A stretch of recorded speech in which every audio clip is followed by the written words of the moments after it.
Previously.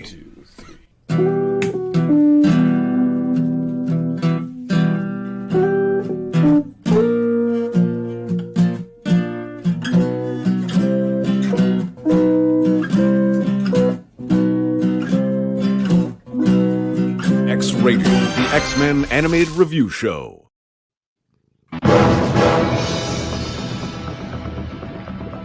All right, on my mark. And now.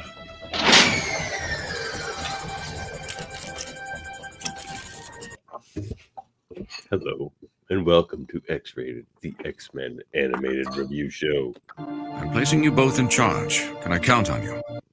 You can count on us, Professor. Well, no, maybe not. Maybe you can't. But we're going to do our best. Our darndest, you might say. But who are we? Well, I'm one of your hosts. They're all the same. Well, I beg to differ. Beg to differ. One of us got a fresh cut. Fresh, you know. Oh yeah, this is fair. Wow. I'm told I've taken 4 years off my face. Shout out to Aaron at Legends Barbershop in Cole Harbor, Nova Scotia. Fine job. You can chisel a couple years off of this old craggled face, then. Yeah. You went from hippie to hipster. Oh no. That's what I'm seeing. I mean, I gotta take the toque off. Who's that? The flannel, the Carhartt. Taking hat. jabs at me? Well, that's my co-host. One of these days, I want to know all your little secrets. You'll never know. Wandre Maximoff. That's me. How's it going? Not bad. How are you? Not too shabby. Got a little kitty here. I see him. Or her. I see you, Lulu. Her. Hi, Lulu. Yeah. What's new? What's new in the world of Andre? Not much. Busy as always. Insanely busy. You know me. I never stop. Nope. It's a pretty great guitar icon you've got on your screen there, though. I got You like that? If you press it, get that. If you press it, it makes a guitar noise. Bring. Good job. No. Well, there's a bit of a. So we had got the eggs in the mail to hatch the chickens, and I put them in the incubator. And it You got eggs in the mail? Yeah, from Manitoba. Why do you go all the way to Manitoba to get eggs? It's the best place to get them. Nobody makes eggs here. There aren't chickens. Yeah, but eggs? I'm after specific breeds and stuff. You see. And they died immediately. Nope, but the incubator did. Oh. Yeah, Well, for how half an hour, and then I went down to check the humidity, and it was just dead, no power, wouldn't come back on. So Really? I go get a new one. Where do you get an incubator at in these trying times? Walker's Feed on Cole Harbor Road. You can get just about anything you need in Cole Harbor. A good cut, an incubator for your chickens. You know. You make it sound like you have like one day a month you go into town, get your hair cut, pick up your incubator. You're not wrong, but no, I'm always on the run. I got kids. They got things to do, at least, even if I don't. Yeah, well, that's cool. So, what kind of chickens, fancy ass chickens, are these Ontario chickens that you're?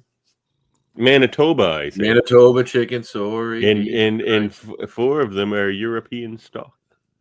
Ooh, so how elitist of you. Well, I'm getting some leg bar chickens. They lay blue eggs, so that's pretty cool. Some like a robin. Yeah, but bigger. About that color though. Yeah. Less greenish. Like robins kind of have that greenish tint, turquoise-ish. But what else? Lemon pile, Brahmas from India. So why this particular type? Like, why do you need it this way? It's just because like the eggs are better. Well, different reasons. I mean, because you can only have max 10 chickens, so you got to be selective unless you just don't care.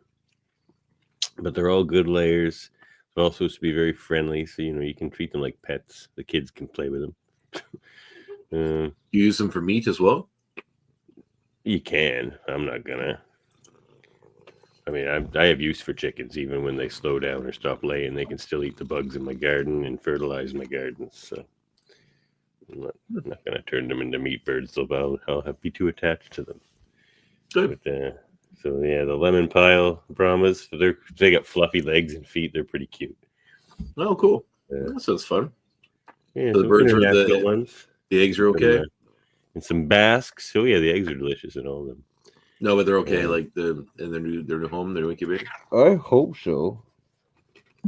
I hope so. I mean, as far as not being in the incubator, that was fine. But when I was freaking out, like trying to plug it in and see if it would work in any plug, eggs were rattling around a bit, but I couldn't see any dings or anything. So I think it's probably fine.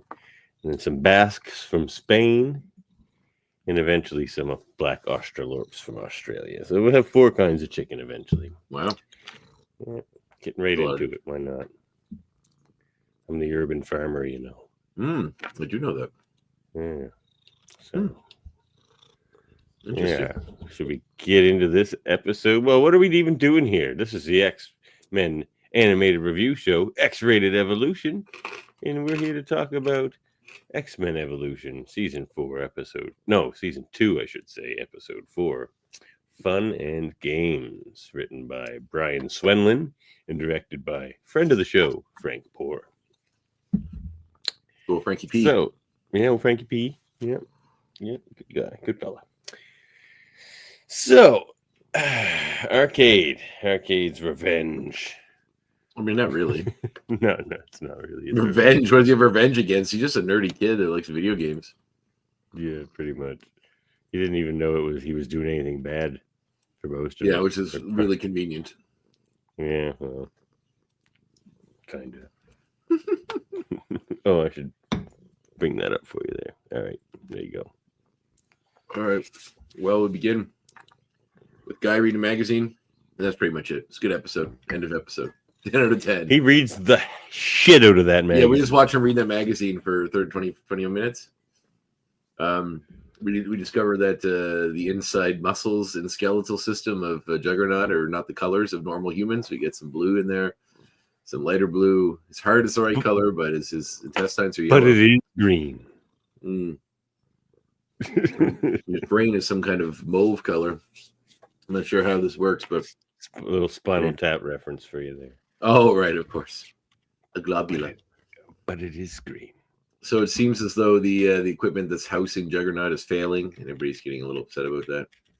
We get our usual intro. We see Professor X has to go off and help with the fact that this is falling, and he leaves Scott and Jean in charge of the house.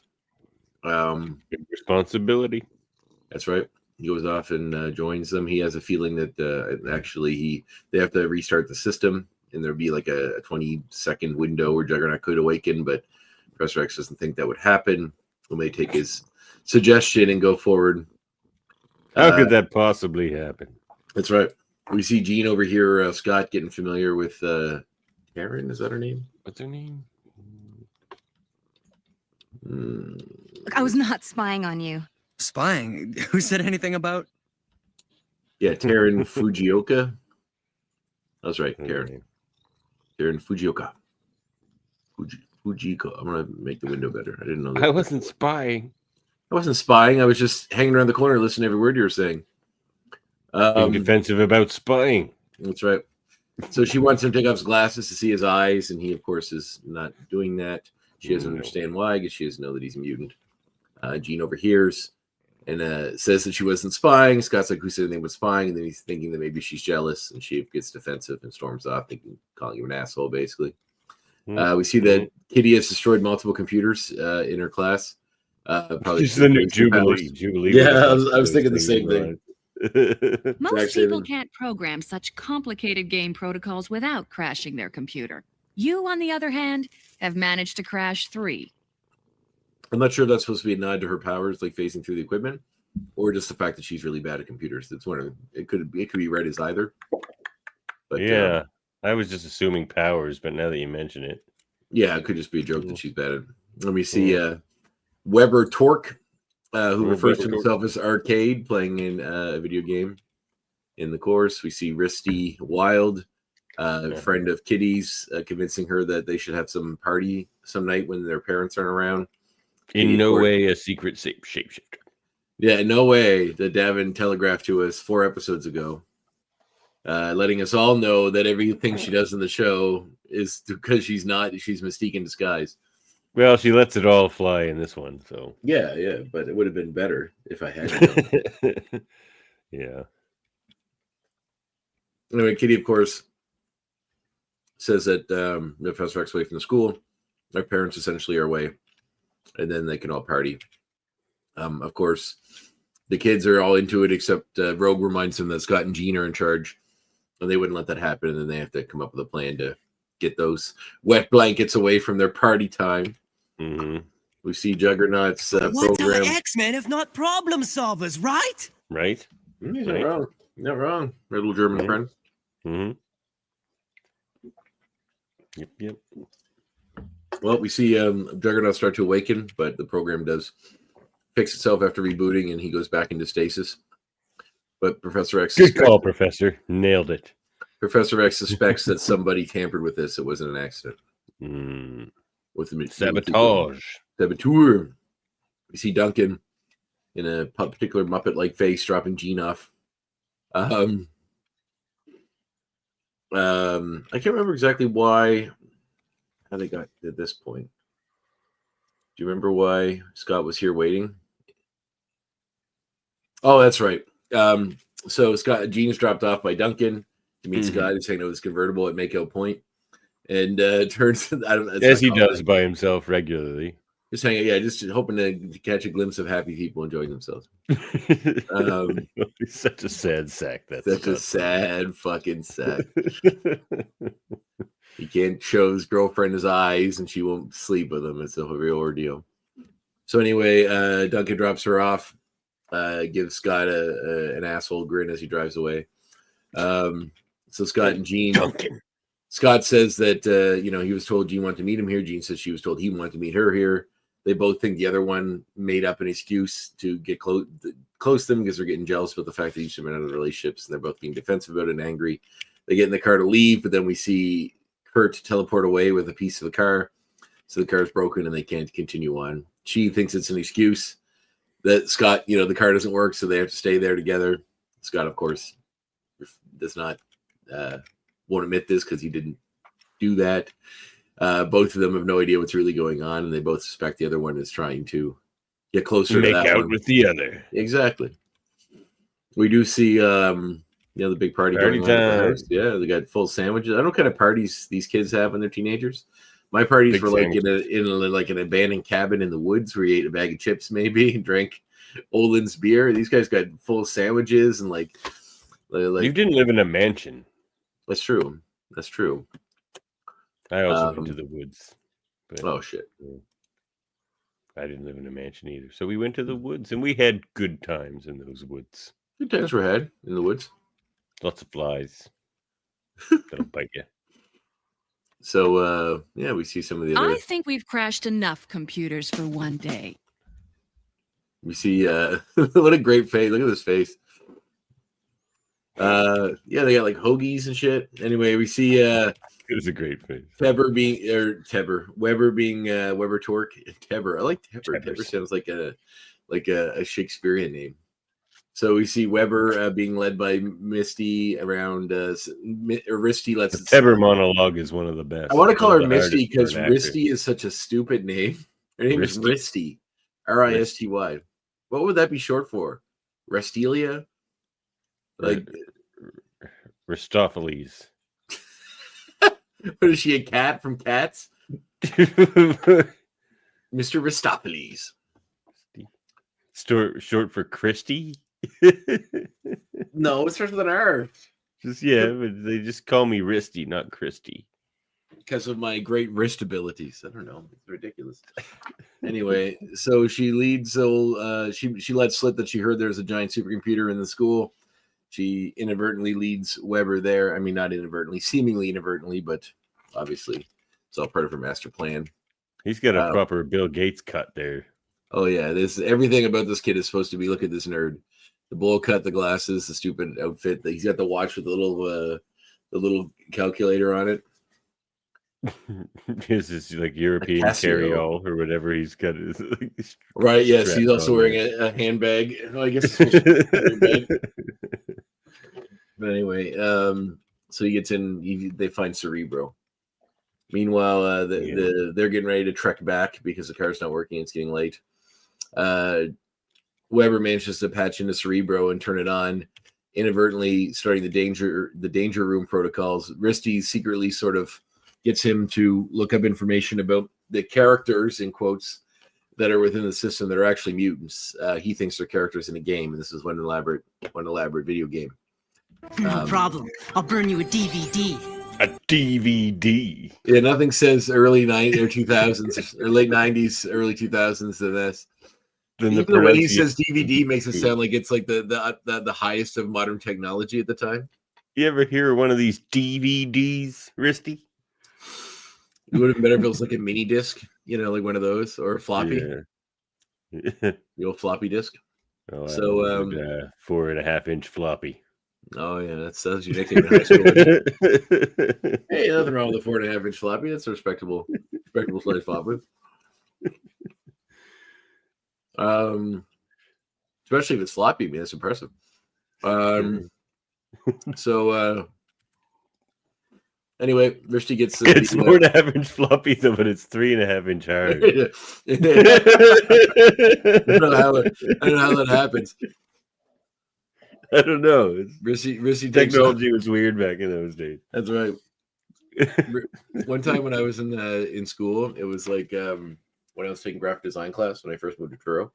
We had to do a project on the different parts of the computer, and there's a girl named Danielle in my class who stood up. Like we all had. Did she go by Risty? She did not.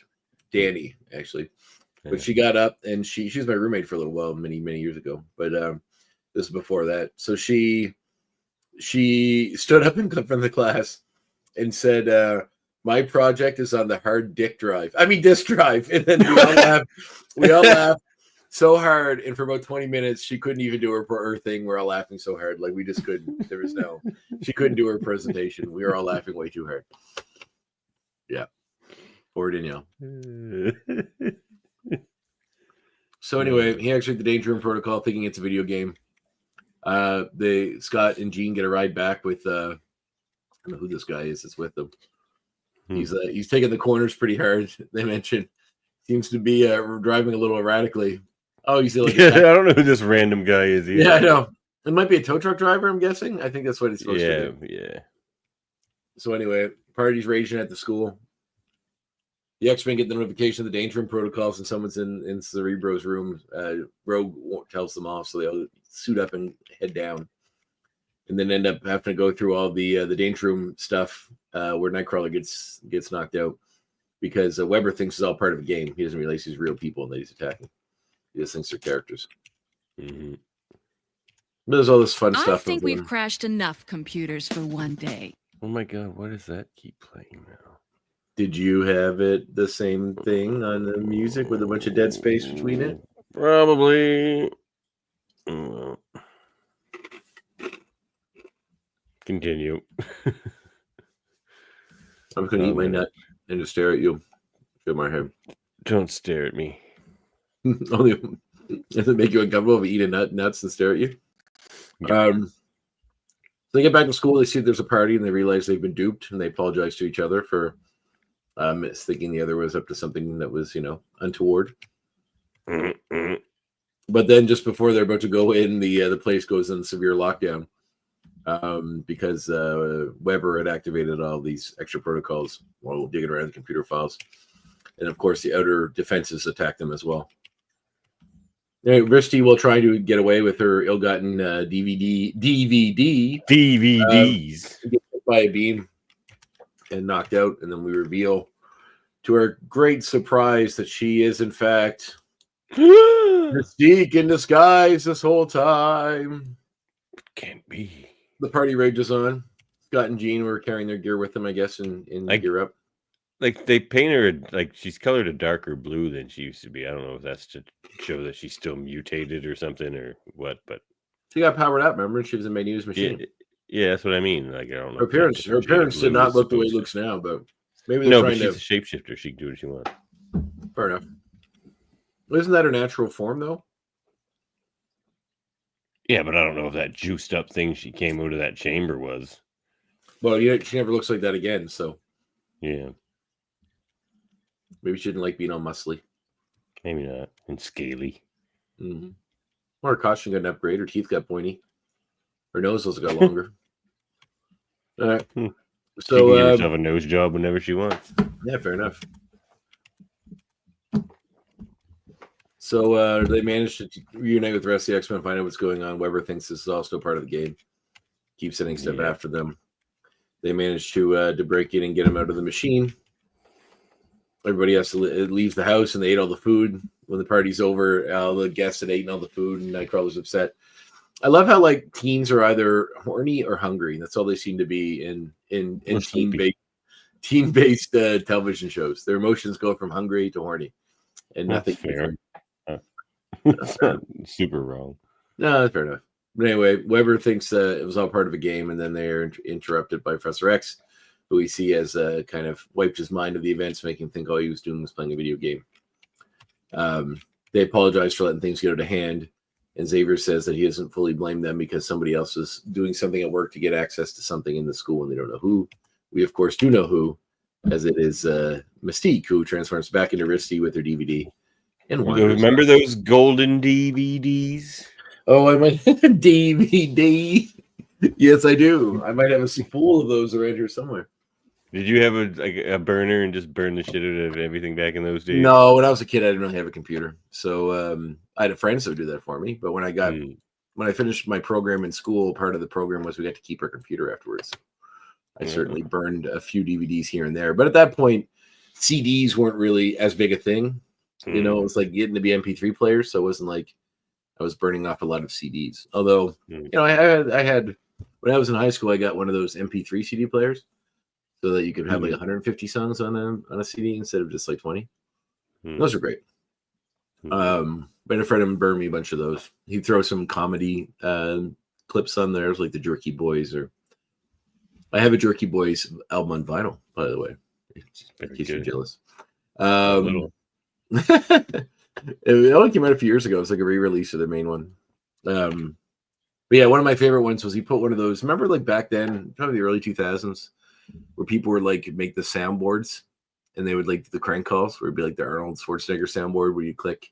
You'd have all these options for stuff for him to say, and then you'd call someone up and then click and have a conversation with them, just talking as Arnold. Remember that? Well, they had all these soundboards for different actors and stuff, but they had one. The Arnold one was pretty popular, and he'd put one on one of these CDs. It used to always make me laugh because like they call Gateway computers, and it's like the woman's like, "Hi, welcome to Gateway. My name's Kathy. What's yours?" It's like, "I'm Detective John Gimbel." He's like, "Oh, hi, John. How are you? You know, good. And you? Good." He's like, "All right. Well, what department are you? What kind of computer do you have, John? Like what is this?" And he's like, "Yes. And does it have this? Yes. And this, yes." He goes, "Oh, I'm sorry, John. The department you're looking for is closed today." And he goes, "Ha, ha, ha. Don't bullshit me." And she's like, No, I'm not." And she's like, and then it goes on, like just all lines from Schwarzenegger movies. And it's not a tumor. He's like, "I want to ask you a bunch of questions and I want them answered immediately." And she's like, "Well, what do you want to know, John?" He goes, "Give me your address." And she's like, "Well, John." And then he's like, she goes, "What kind of computer do you have, John?" And he goes, "This is my favorite part." She goes, "What kind of computer do you have, John?" And then they play the clip where he goes, "My CPU is a neural net processor, a learning computer," from like Terminator 2, I think. And then she just goes, "Okay." Like so funny. Anyway, yeah. So that was the DVD. That was the big DVD thing. I didn't really have. How should we proceed, sir? By making a call.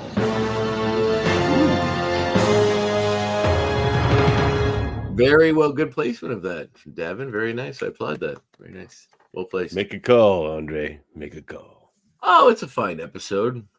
8. Didn't blow me away, but it's not bad. I liked it okay. We got to see it. This is the first time I've seen Arcade in an anime and X-Men show, so that's fun. even though it's a far cry from the arcade we know and love.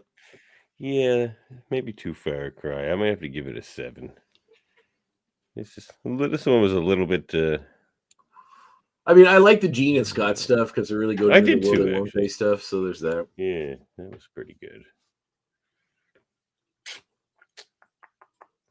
No, I'm gonna give it an 8 too, actually, because when he first snuck into the danger room, I was like, oh, so that's how they're gonna do it. I'm like, how is he gonna get them in a murder world or whatever? Yeah, But it's a very different oh yeah, entry point to it. But hey, yeah, I'll go 8 on it too. Why not? All right, moving on to some X points.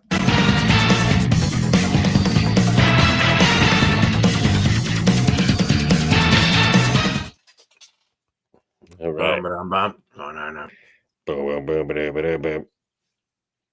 right. Well, I'll go first. Juggernaut is clearly in the Weapon X tube. It's just bigger, but if you shrunk it and put Wolverine in there, it's just the Weapon X tube. Maybe they're working with Weapon X there, and that might even be a connection. Who knows? Yeah, c'est possible. Davin asked why I chose this name before we started airing, and it was because when you saw the student files or the files about the mutants, one of them was Wanda Maximoff. Okay, then. So this may lead into something to come with her coming on the show. Yep. All right. Good. Well, my next point is I liked when Jean called Scott Professor S. Like I never heard that before, and that's pretty slick, especially when he like takes over the school and leads students in the comics and stuff on his own runs and stuff. I think they should call him Professor S. I think it works well. It's a nice I like it. Kind of Doesn't he have to go through some kind of schooling to be a professor, though? He did. You can just call yourself professor. School of Hard Knocks at Xavier's Institute. Hard Knocks because they keep knocking the school down. All right. My second X point is this is the second time Scott's car has gotten fucked up in the series. It seems like every time they want to get Scott somewhere or get him riled up, they just fuck up his car. So Scott's car. That convertible's getting anytime anybody's going after Scott, that car is the number one target. Luckily, Professor bought him 16 of them for his 16th birthday. It's like, you'll need these, Scott. 16, sir? Yes, Scott. Someday, one of these will get fucked up every week. Yeah, you'll see. It's not easy being a mutant in a world that fears and hates you. You'll need at least 16 cars to deal with it. 16 convertibles. Expensive cars, too. They're nice convertible. Yeah. Well, you got to, make sure people know you belong. Mm-hmm. You drive a crappy car, they'll be like, see, look at those mutants in their tercels. Noted herself. All right, my next one. Well, one of the magazine in Rogue's Locker was called Goth Topic. That's funny. Yeah, so Goth confirmed, I guess. All right, my third point will be I think the name Weber Torque is one of the dumbest names I've ever heard in my entire life. I think it's awesome. Arcade apparently has never been given an actual name in the comics, and I hope to God that if they ever do, it's not Weber Torque. I hope it is. How do they hide this? My next one is how do they hide this party from a telepath? Not just one telepath who owns the house, but two, because they had to hide it from Jean as well. Good point. They're going to be raging with confidence, these kids, after this. They're like, we can get away with anything. She's not supposed to be reading their mind all willy-nilly, right? So. No, but you catch stray thoughts and stuff, and if they're all having the same stray thought about this party, you don't think Professor, he's gonna leave the house for she's a all weekend wrapped for up the first time. You don't think he's gonna give them a quick little mind scan and be like, he's all wrapped up getting bothered by Duncan. Well, maybe that was the consummate high school asshole. My fourth they point, should just call him Flash Thompson. Yeah, pretty much. My fourth point is Dorothy, the high school secretary, makes an appearance again. Second time we've seen her on the show. Second time we still shout out to Dorothy. Dorothy. doing her thing. All right. Well, my last X point is they show it in this episode. So Kitty's running through all those like kind of walls that are put up in the danger room, and she gets through like 4 of them, and then runs in like the 5th one or whatever. Mm-hmm. She must think that every time. Like if you had those powers, you would wonder every time if you're doing it right, or if you're just gonna smash your face off this wall. Like you'd have to have this like the anxiety that would accompany with those powers. I would definitely smash my face out that wall. Oh yeah, me too. All 5 of them.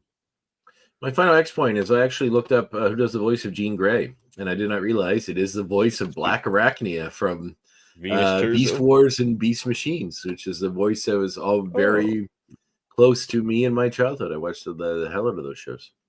I watched. He's also in the show Supernatural, and Da Vinci's Inquest in a spin-off Da Vinci City Hall, which is a deeply Canadian show. That Da Vinci's Inquest is very Canadian. I watched. I recently watched. What was the movie? David Cronenberg's The Dead Zone, and the guy that plays Da Vinci in Da Vinci's Inquest is the serial killer guy he catches, the cop. Oh yeah, yeah. So it was funny seeing that. Good actor, very good actor. Yeah. So Beast Wars, Beast Machines. I mean, Black Arachnia was in Black Arachnia. That's a great voice. Man. Shows her vocal range. Shows her 2 drastically different characters. Yeah, maybe we'll get her on the show one day. Venus Terzo. Nice. Great name too, Venus Terzo. I know, awesome. It's almost as cool as Black Arachnia. That's a great name. It is, yeah. One of the best. Yeah. Well, that's that segment. So, hey, check it. Oh, yeah, go run. I'll go first. No, that's all right. I'll just bring it up. I won't go get it. All right. Well, I didn't get an actual copy here either because it's just in a trade. So I did bring an image, though. So I'm going to suggest Hellions number 10. Ooh. From the Zeb Wells run in the Krakoan era.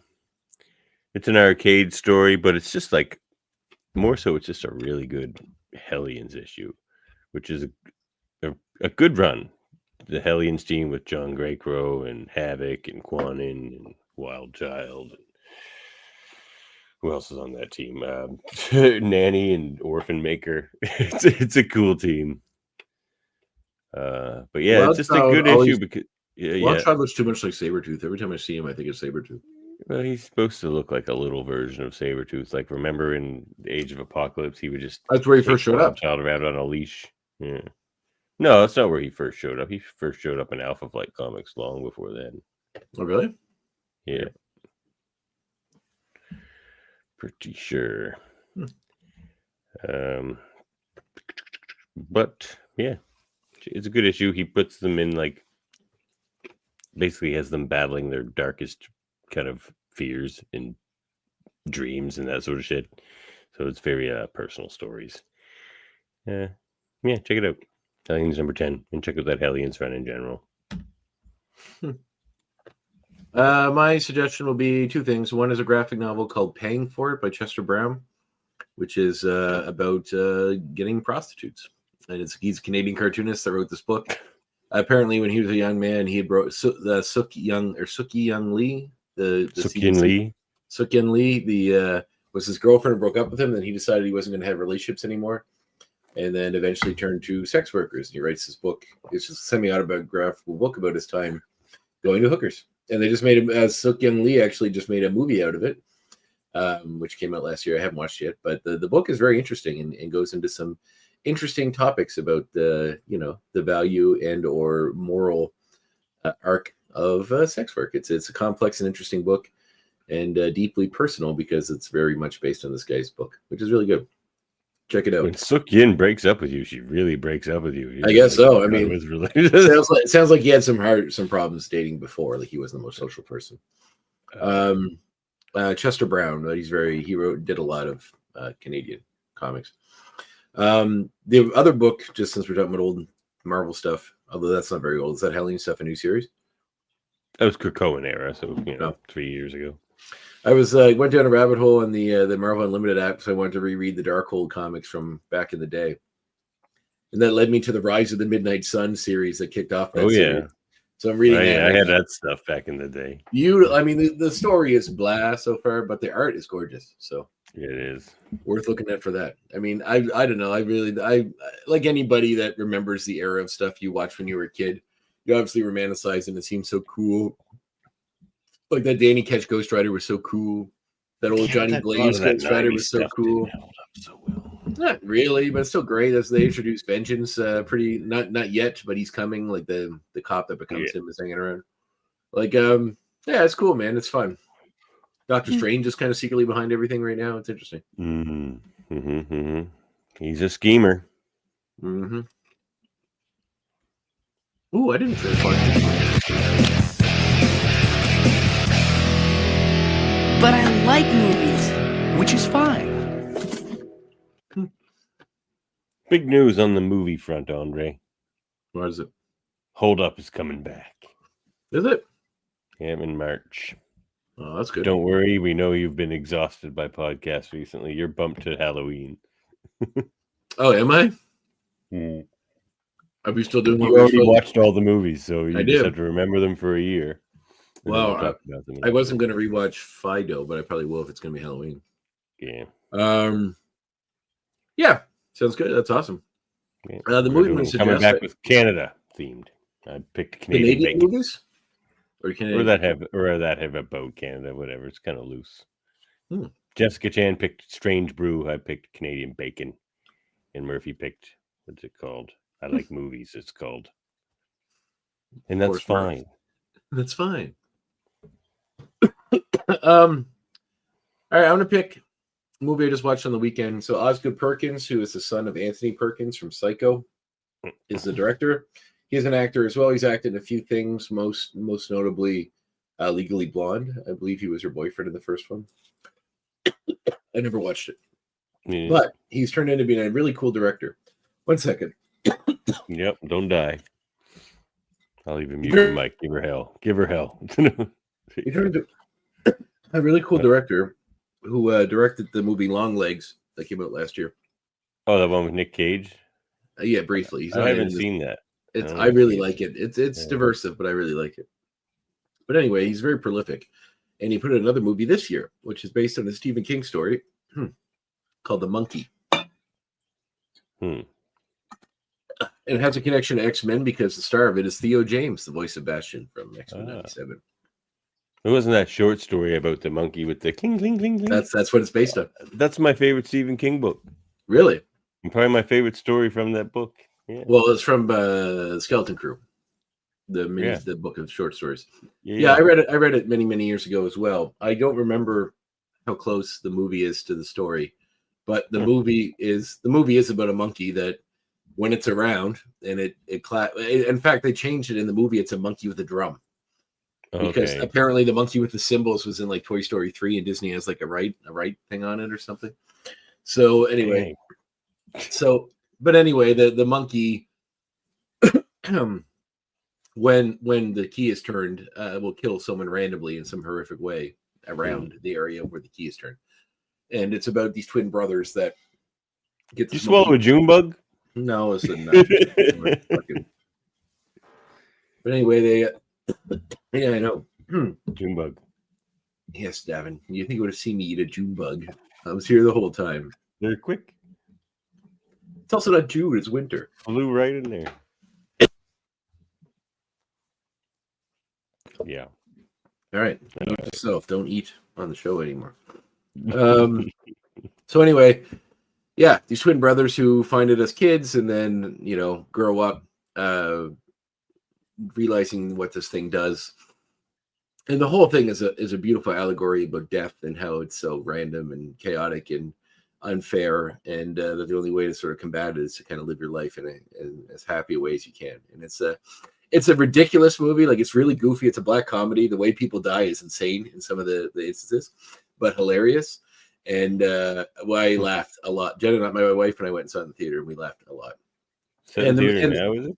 The message is really nice too. Yes, and the monkey is creepy as fuck. Like the design of the I'm gonna have to monkey go is. see that because I like. It's that really movie. really good. I really enjoyed it. It's a 5 out of 5 movie for me.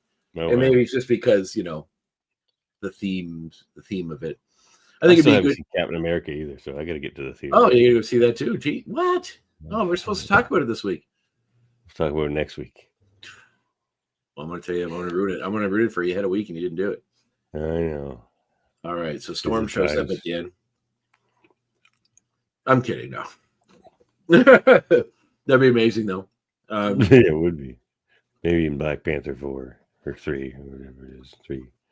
No, but they do introduce something that's X-Men related in it, which is interesting. Oh. Um, I'm intrigued. We'll talk about that next week. that's why I wanted to talk about it. Well, it's been hard to get away. The It's kids and the chickens. And Yeah, and eggs and incubators and chickens. yeah, But anyway, yeah, go check out that movie, The Monkey. I will. It's super good. I really liked it. Sounds good. Well, you know what time it is now. We're going gardening. No, I already talked about gardening today. Oh. It's off the top. Oh yes, I forgot to finish watching that. I guess it's done now, is it? Yeah, oh yeah. Oh, and it's what? Wow, yeah, it's amazing. Can't believe you didn't finish it. I mean, I'm pretty close. I'm Peter Parker. How about you?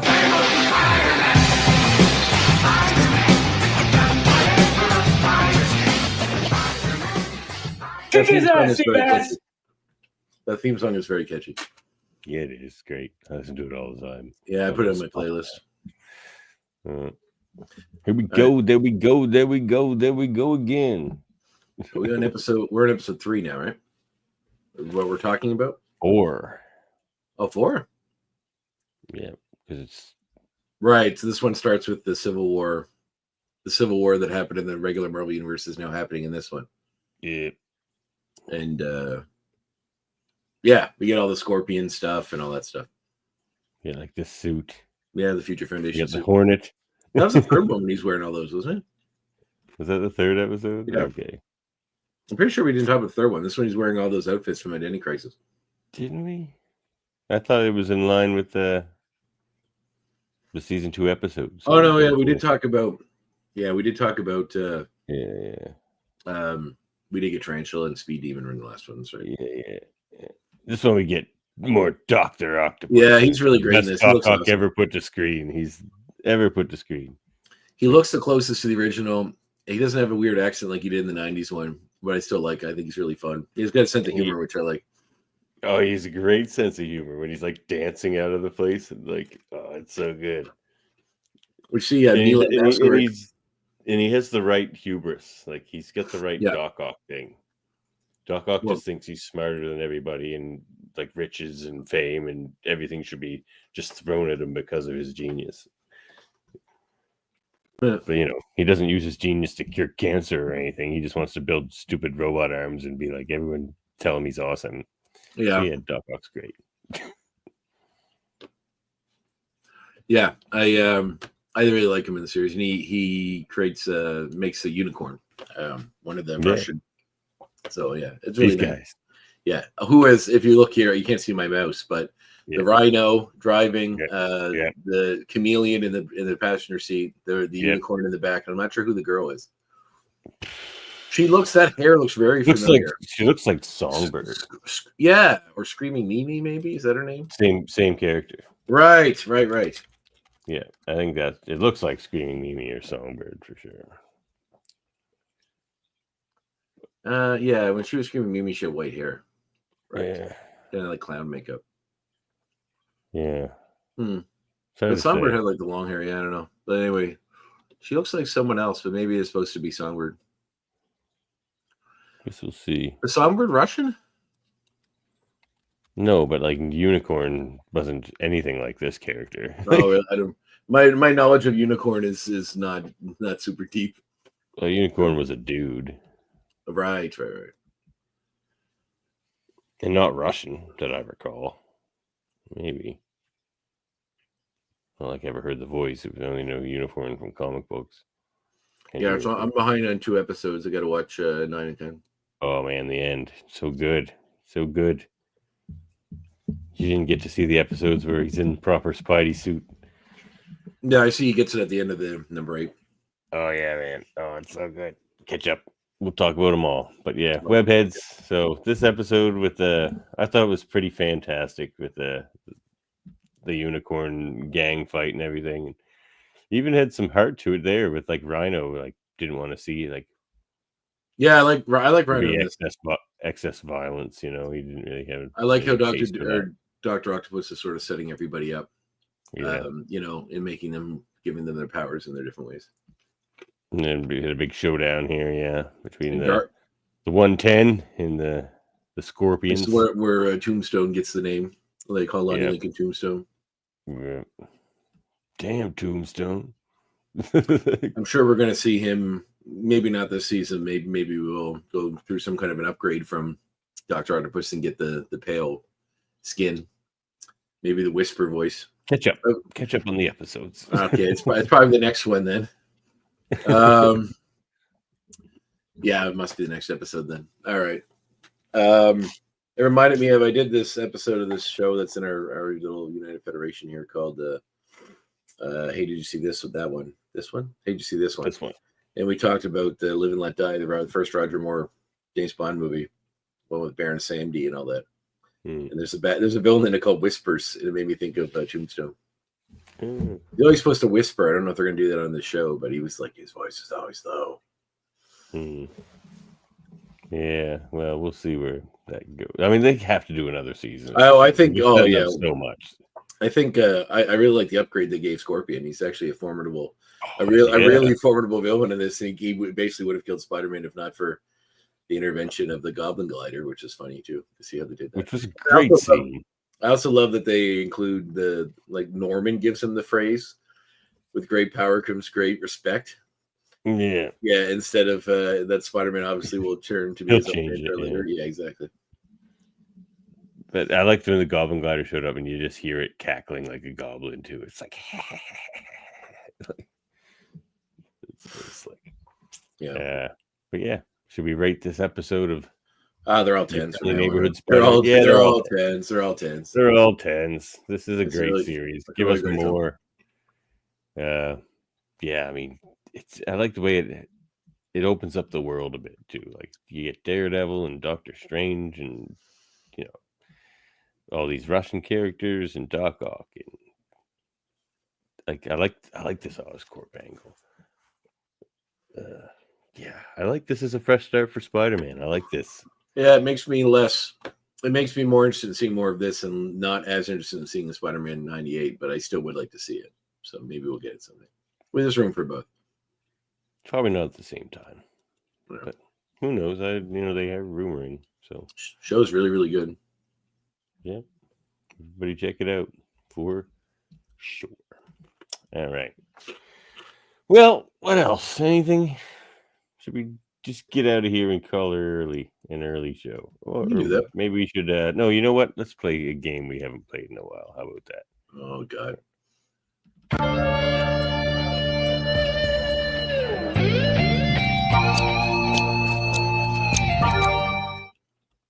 Or we could talk our casting for a minute. Lots of strong rumors about Margaret Qualley as Rogue. Oh, she'd be good too. I kind of like it. I don't know her much as an actress, but I took a look and she kind of, I don't know if it's improper for me to say that she looks Southern, but she looks Southern, And, well, I'm a huge fan of The Substance, which is the movie she was in this past year. So that could be she cool. Also, you know who her mom is? Yeah, I do. Amy McDowell. Yeah. They look a lot alike. Anyway, yeah. She was really, really good in The Substance, which I highly suggest. All right. Well, here's the game we should play. All right. I'm gonna play the old theme for it here, though. Surely you've learned by now that there is no more important work than teaching the young.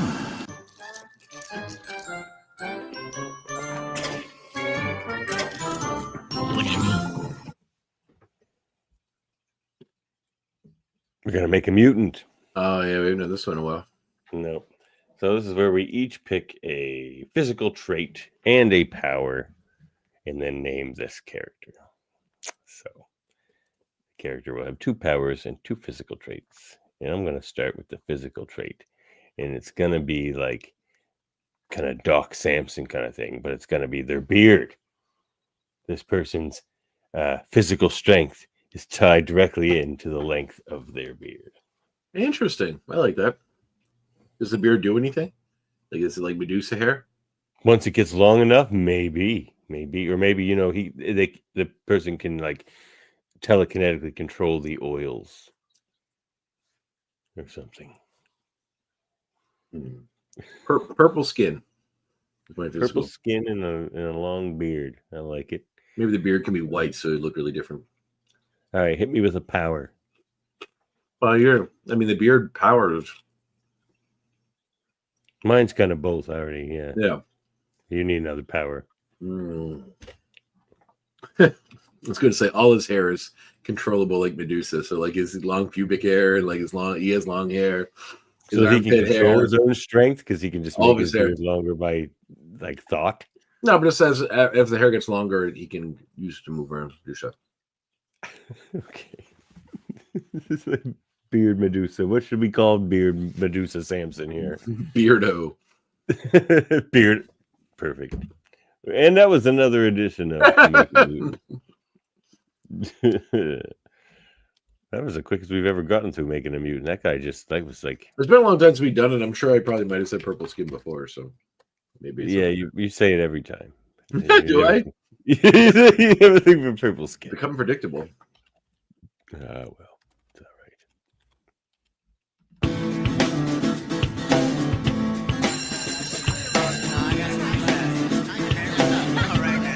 Wait, you're forgetting your homework. Your homework is to watch the next episode of the show, which is. I believe our order is right now, Devin, isn't it? Yep. The next episode is The Beast of Bayville. Mm-hmm. Very exciting. Which I believe may introduce a character we all know and love. Well, Alfred character's Tennyson. been introduced. Reintroduce him, yes. Yeah. Alfred Tennyson. Tennyson's going to be on the show. Tennyson. Yep.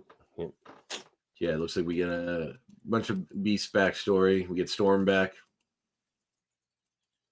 They're like Storm's in Africa. Wolverine's on one of his trips, which is how they always used to say it in like the comics in the 80s and 90s. It's just like Wolverine's off, on his solo comic right now.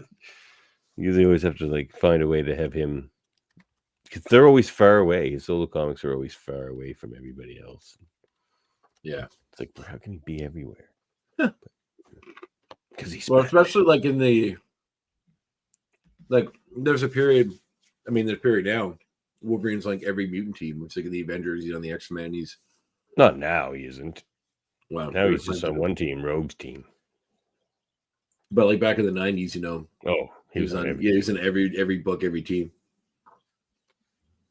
Yep. Like he was never on the cover of like when they did the blue and gold team. He was on the blue team, but he was in like a lot of the gold issues too. He just wasn't like on the team. Wolverine everywhere. Mm-hmm. Well, that's it for us tonight, I do believe. So you can support the show at patreon.com/X-Men Review Show if you like. Check out our Redbubble at redbubble.com/people/X-Men Review Show/shop.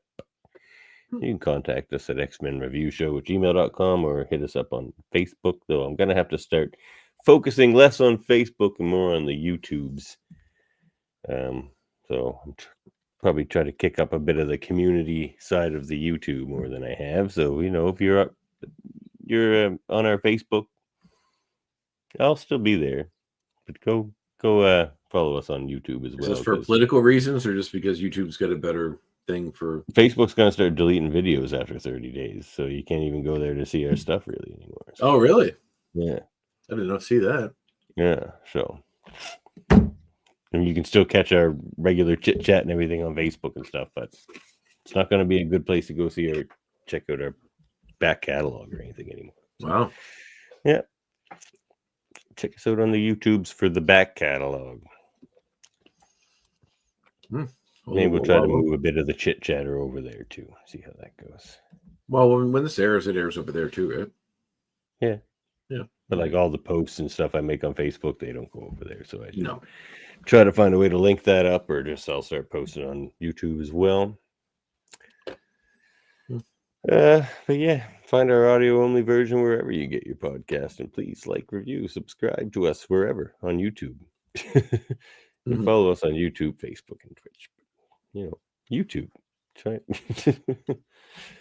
get our numbers up there. We're getting close to 4,000 followers on Facebook. Ooh. We could get those numbers up on. If we could Better get pump up those to numbers. the 4,000 range on YouTube, then we'd be talking. We would be talking. We could expand the show and our horizons. Did you check out our trade war special on Friday there, Andre? I did not. Yeah, it was a good time. We chatted. I don't like to. I don't like to support the things that are designed to subvert me from my position within this organization. So. You're a busy man, Andre. The show must go on. The wars must be ended. I think we did it. I think we ended the trade war, Ryan and I. The show must goes on implies that you are doing something related to the show. Yep. You are not. No, Comics. come on. This is Davin trying to get it, trying to work the algorithm in a way that. No, this is my comic. This is our comic show. This is our comic brand. Thinly veiled attempt to get more followers by jumping on it. I thought it'd be fun to read. We Stand on Guard again and talk about it. Was the show as good as I remember? For me, it was way better. I remember before when I first read it, feeling like it was very much had the feel of a Canadian story written by an American, and just maybe a bit over the top and silly. It also takes place but now the world became more over the top and silly, and now you just read it and it's kind of scary. Well, it also takes place. To be honest with you, it's a little way more scary this time. Yeah, but it was good. Actually, it held up really well. I enjoyed it quite a bit. So go check out our review over there on the Trade War special. Yeah, that could be Davin's comic recommendation. Yeah, that was my comic recommendation last week, in fact. But check it out. All right. Well, any final words for the people? Yeah, be nice to each other. To quote the immortal words of Bill and Ted, be excellent to each other. Yep. And you'll save the world. Mm-hmm. I think we've crashed enough computers for one day. Catch you next time. Next time.